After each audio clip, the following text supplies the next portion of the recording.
The Battle of the Little Bighorn, commonly called Custer's Last Stand, stands as one of the United States' most significant defeats, marking a moment in history that isn't considered one of America's finest hours. The Battle of the Little Bighorn was one of the shortest battles.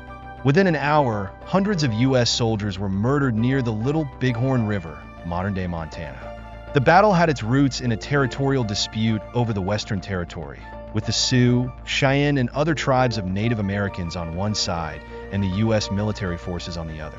On June 25, 1876, a force of over 200 U.S. soldiers, under the command of Colonel George Armstrong Custer, advanced toward the Little Bighorn River to confront the Native Americans. Despite Custer's expectations, he was unprepared for the extent of the loss he was about to face. In reality, he never stood a chance against the Native Americans, who had assembled a larger army, hence the moniker Custer's Last Stand. Speaker 1. 110 throughout the years, some have described this battle as a massacre, while others have labeled it a needless slaughter. However, it's essential to learn the historical background of the rift between both parties to understand the events leading to the Great Sioux War. This story goes beyond the slaughter of Custer and his men. It covers the events that led up to the Battle of Little Bighorn and its aftermath. Hello there, lovely viewers. Welcome back to Native Journals. Brace yourself as you embark on an educational and engaging journey back to the heart of the 19th century during the Great Sioux Wars. In this intriguing episode of Native Journals, we're stepping into history to unravel the epic tale of the Battle of Little Bighorn, famously known as Custer's Last Stand. We'll introduce you to the heroes and leaders of this battle, explore the events that led up to it, and take a closer look at the figure, Colonel George Custer. Speaker 1. 203. If you're as eager as we are to dive into this captivating story, don't hesitate to hit that subscribe button.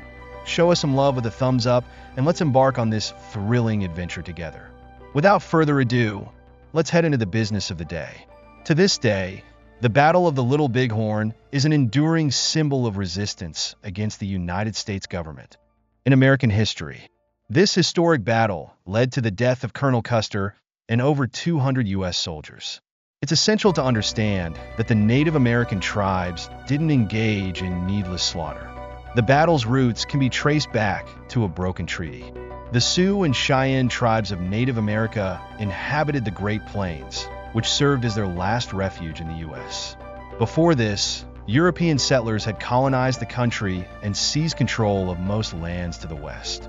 This led to some Native American tribes settling in the Great Plains before the Civil War. The Great Plains, a vast expanse of land stretching across 10 modern-day U.S. states and 3 Canadian provinces, was once home to a diverse range of wildlife, including millions of buffalo and the Native American tribes who had lived there for centuries. Its expansive plains, bordered by the rugged Rocky Mountains, were known for their favorable climate and fertile lands, offering sustenance to the indigenous tribes. However, the conclusion of the Civil War in April 1865 marked a turning point for this pristine region. As the war left large portions of the United States in ruins and once productive lands were devastated, the U.S. government turned its eyes to the Great Plains as a potential solution to rebuild and fuel the nation's recovery. The government's ambitions were simple, yet devastating for the Native American inhabitants who had lived on these lands for generations. The U.S. government initiated negotiations with various tribes, offering deals that seemed enticing on the surface, trade-offs of land for peace and resources. However, to the Native Americans, these offers carried a high cost. Accepting them meant abandoning their ancestral homes, their sacred lands, and the way of life they had cultivated over centuries. Most of the indigenous leaders, recognizing the consequences of these so-called deals, rejected the government's proposals. They knew that accepting would mean not only the loss of their homes, but also their sovereignty and freedom. Undeterred by the resistance of the native tribes, the U.S. government took a more aggressive approach. They began constructing infrastructure, including forts and railroads, cutting across the plains with little regard for the indigenous peoples who called the region home. The encroachment into native territories was not just a physical intrusion. It was a declaration of intent. The settlers and railroad companies saw the Great Plains as land to be conquered and exploited. ignoring the profound spiritual connection the native tribes had to the land. This expansion set the stage for an impending conflict that would forever change the dynamics between the U.S. government and the Native American tribes. Resistance was inevitable. The indigenous tribes, faced with the reality of losing their homes and their way of life, began to push back against the U.S. military presence. However, the government responded with overwhelming force. Entire villages were raided, and in the face of superior firepower, the Native American warriors struggled to defend their people. By the end of the 1860s, many of the native tribes who had once thrived on the plains were forcibly removed from their lands, pushed onto reservations that were far smaller and less fertile than the territories they had lost. These reservations, designated by the government, were meant to contain and control the indigenous populations, forcing them into dependence on government rations and stripping them of their autonomy. Despite these brutal measures, not all Native leaders were willing to accept the fate that befell so many of their people. Leaders of the Sioux, such as Sitting Bull and Crazy Horse, emerged as symbols of defiance and resistance. Unlike other tribes who had been coerced into reservations, these Sioux leaders refused to be confined. They viewed the U.S. government's attempts to relocate their people not as an effort at peace, but as an outright act of subjugation. Sitting Bull and Crazy Horse saw through the government's tactics. Forcing the native people onto reservations was not about coexistence, but about control, domination, and eventual erasure of their culture. The U.S. government, realizing that negotiations with these leaders would prove futile, sought to cripple the very foundation of Native American life. The Plains tribes, including the Sioux, were heavily dependent on buffalo for their survival. The buffalo was not just a source of food, it was integral to every aspect of their culture. The hides were used for shelter, clothing, and tools, while bones and horns were fashioned into weapons and ceremonial objects. In essence, the buffalo was life itself for the Plains tribes. Recognizing this, the U.S. government embarked on a deliberate campaign to exterminate the buffalo. Hundreds of thousands of these majestic creatures were slaughtered, often left to rot on the plains. The message to the native tribes was clear: without buffalo, your way of life is over. This systematic destruction of the buffalo herds had a devastating impact. As the herds dwindled, so did the means of survival for the native people. No longer able to hunt, build, or clothe themselves as they once had, many tribes were forced into a state of dependency on the very government that sought to destroy them. For the Sioux, the elimination of the buffalo was a personal attack, one that went beyond mere survival. It was an assault on their identity, their spirituality, and their autonomy. Sitting Bull, Crazy Horse, and their followers were enraged. They understood that this was more than just an economic blow. It was a calculated attempt to break their spirit and force them into submission. But rather than surrender, the Sioux leaders rallied their people, preparing for what they knew would be a long and bloody struggle. The tensions between the U.S. government and the Sioux reached a boiling point as attacks on both sides escalated. The government, determined to suppress the native resistance, launched devastating raids on Sioux camps, killing men, women, and children indiscriminately. These acts of violence were intended to crush the resolve of the Sioux people, to show them that resistance was futile.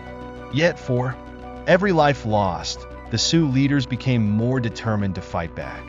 The U.S. military, on the other hand, was relentless in its pursuit of control over the Great Plains. Soldiers were dispatched in ever-increasing numbers, and entire divisions were tasked with hunting down the remaining bands of Sioux and other resistant tribes. These military campaigns were brutal and often indiscriminate. In one infamous instance, U.S. troops attacked a Sioux encampment, slaughtering those who had gathered in the early morning, their attackers giving no thought to age or gender. It was a show of force designed to instill fear. Despite these catastrophic losses, the Sioux, led by Sitting Bull and Crazy Horse, continued their resistance. They fought not just for survival, but for the right to live freely on their ancestral lands. This resistance would ultimately culminate in the Battle of the Little Bighorn, where the Sioux and their allies would claim one of their most significant victories against the U.S. military. But the destruction of the buffalo, the lifeblood of the Plains tribes, was a blow from which they would never fully recover. While battles like Little Bighorn demonstrated the strength and resilience of native forces, the gradual disappearance of the buffalo signaled the beginning of the end.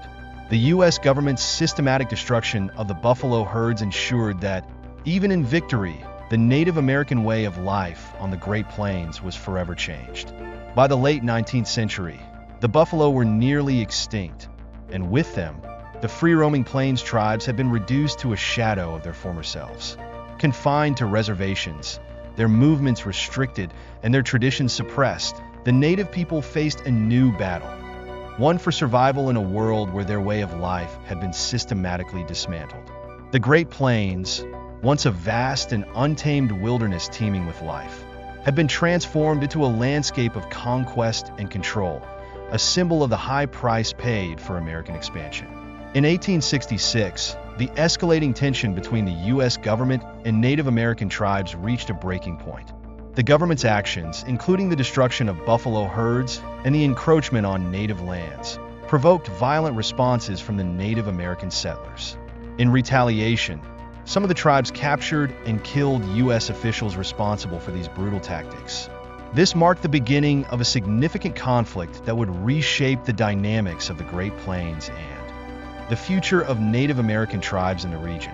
By the end of 1866, a new figure arrived on the scene: Colonel George Armstrong Custer. Born on December 5, 1839, in New Rumley, Ohio, Custer had already made a name for himself as a soldier during the American Civil War. He had fought bravely in key battles, including the First Battle of Bull Run and the Battle of Gettysburg, where his aggressive and bold tactics had earned him recognition. Rising through the ranks from cadet to major general by the war's end, Custer became known for his fearless leadership and decisive nature, making him a natural choice to command troops in the westward expansion conflicts. Custer's appointment to the Plains in 1866 coincided with the U.S. government's growing desperation to quell the resistance from the native tribes. Promoted to the rank of lieutenant colonel, Custer was tasked with leading military campaigns against the Native Americans, specifically the Cheyenne and Sioux tribes. During one of these campaigns, Custer scored a victory over a Cheyenne village, but it became clear to him that fighting the Native Americans was vastly different from battling Confederate forces in the Civil War. Native American warriors were not bound by conventional military strategies. They utilized their deep understanding of the plains, its vastness, its hidden pathways, and its natural obstacles to their advantage. Their mobility, swiftness, and expertise in guerrilla tactics made them formidable opponents. And even when defeated, they remained elusive, retreating into the landscape that had nurtured them for centuries.